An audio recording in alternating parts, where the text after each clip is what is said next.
Hi, my name is Duri Long, and today I'm going to be presenting our paper, Family Learning Talk and AI Literacy Learning Activities.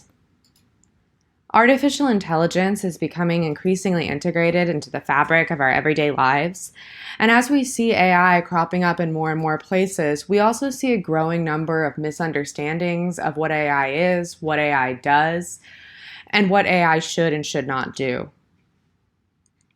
For this reason, it is important for individuals to have AI literacy. We defined in our previous work AI literacy as a set of competencies that enables individuals to critically evaluate AI technologies, communicate and collaborate effectively with AI, and use AI as a tool online, at home, and in the workplace.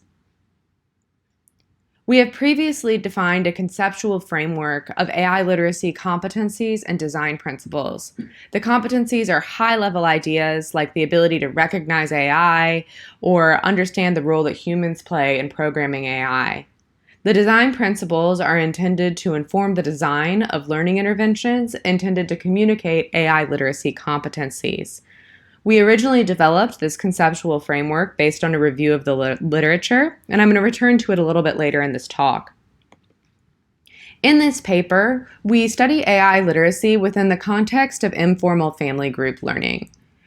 We think that it's important to study AI literacy in informal learning spaces because informal learning spaces can have the potential to reach a broader audience than students who may self-select for an AI or computer science course in school.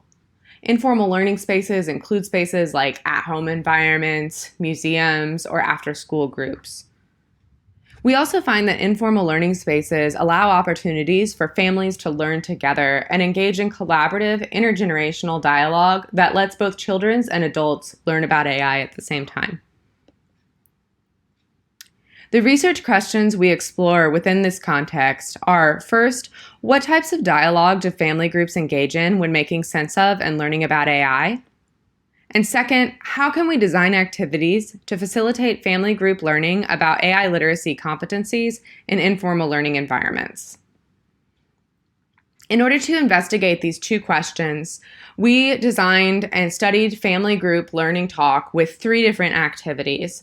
And I'm going to briefly describe each of these activities today, but I would refer the interested listener or reader to the paper at the bottom of this slide, The Role of Collaboration, Creativity, and Embodiment in AI Learning Experiences, in order to learn more about each of the activities as well as the design process that went into them.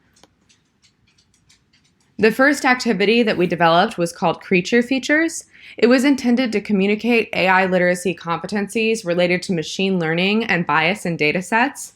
Learners could create a dataset using a custom-designed deck of cards and use the dataset to train an algorithm that could recognize birds. Learners were encouraged to iterate on their dataset and test it out on our website in order to see how well it did at recognizing birds. The second prototype we developed was called KnowledgeNet. KnowledgeNet was a prototype in which learners could explore AI literacy competencies related to knowledge representations and AI's decision-making processes. Learners could create a semantic network or a data structure that AI uses to represent the concepts and relationships between them. They could build a semantic network on a board and then take a picture of their network, upload it to a website we developed, and interact with a chatbot that responded only using the information on the network or on the board. Finally, the third prototype we developed was based on an existing AI system in which a human could improvise together with an AI dance partner. We augmented the existing AI dance partner system with explainable features to help learners better understand the agent's decision-making processes. We added text-based explanations as well as a menu that allowed learners to toggle between the agent's different reasoning and decision-making modes, switch out the agent's memory or gesture database, and also use a 3-dimensional explanatory visualization tool to explore the agent's gesture memory and see how the agent clustered gestures together based on similarity using a machine learning algorithm. This activity was intended to communicate competencies related to AI decision-making, knowledge representations, and machine learning, amongst others. We then conducted a study with these 3 activities. We recruited 14 different families for a total of 38 participants, ages 6 and up, to participate in our study using posts on Nextdoor and social media, as well as reaching out to local organizations. Due to COVID-19, we conducted the study by providing 2 boxed prototypes to each family, which we left on their doorstep, and then we conducted a video call to obtain assent and introduce the activity to users. Families then recorded their own data using a provided video and audio recorder. They recorded their interactions with each of the activities. Using the transcripts from this collected audio, we conducted a learning talk analysis, where we used the term learning talk to refer to collaborative dialogue surrounding activities that is relevant to the learning goals of the activity. We used an existing framework from Roberts and Lyons to analyze learning talk, and using this framework, we coded for several different types of learning talk. First, we coded for instantiate dialogue, which is when a user speaks aloud a piece of information which others can then internalize. Evaluate dialogue, which involves learners making a judgment or assessment about a piece of information by assigning some kind of value. And finally, generate dialogue, which involves learners combining information from the exhibit with their own prior knowledge and experiences. Each of the learning talk codes was also scored based on their relevance to the learning goals of the activity. So the higher the relevance, the higher the score. From this analysis, we were able to identify for each activity the amount of learning talk it generated, the type of learning talk, so was it instantiate, was it evaluate, the relevance of the learning talk to the learning goals of the exhibit.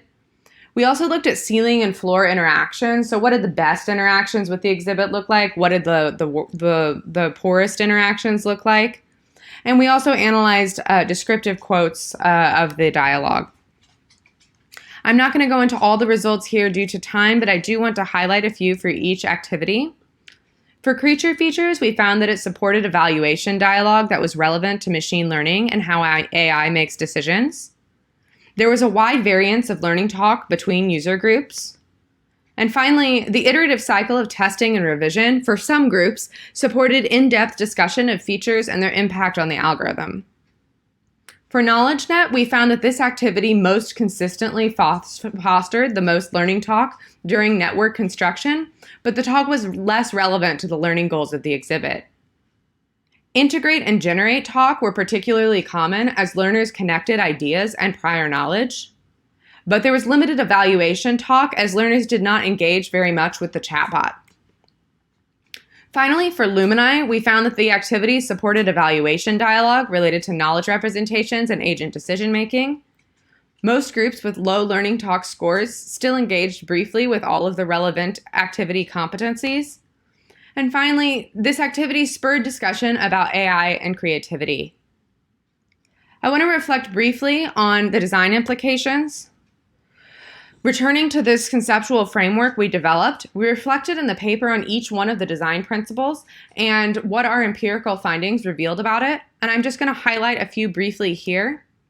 First, we found that embodied and social activities, including tangible and full-body interfaces, were successful at fostering relevant learning talk. We also found that lowering the barrier to entry by designing activities that required no prerequisite programming knowledge fostered dialogue between all family members. Finally, we found that leveraging learners' prior knowledge and interests reduced intimidation, but in some cases resulted in assumptions about the computer's knowledge of the subject. Summarizing our contributions, this paper resulted in a better understanding of how family groups engage in dialogue and learn about AI. And we updated design principles for AI literacy learning interventions based on empirical evidence. Thank you so much, and we would be happy to take any questions. I would refer you to the paper as well as to our websites, and you're welcome to reach out to us. Thank you so much.